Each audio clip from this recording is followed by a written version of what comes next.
Beb, tingnan mo to. Kung medyo mahilig kang manood ng mga videos here in TikTok, alam ko familiar na sa'yo tong relo na to.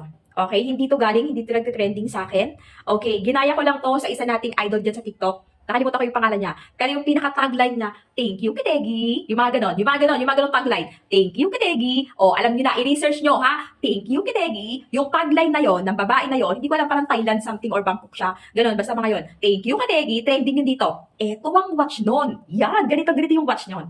Yan yung mga bossing ko.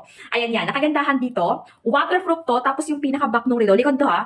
Ayan, transparent matte glass po ito. Glass yan, glass. Tapos, ceramic strap siya. Ceramic yung pinaka-case, I mean. Tapos ganito yung pinaka-loob. Chrono function. Gumagana yung lahat ng bilog na yan. Yung chrono gumagana yan. Tapos silicone original yung pinaka-strap niya. Beb, pag suot-suot, ganito yan. Tingnan nyo ah.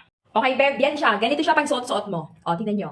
Di ba? Napakaganda po ng relo natin. Oy, at napakamura lang nito. Mukha lang yung mamahalin, Beb. Maniwala ka sa akin. I-click mo dyan. Malalaman mo kung magkano ang price nito. Tapos, panoorin mo yung thank you, Kitegi. Panoorin mo yon. Panoorin mo yon.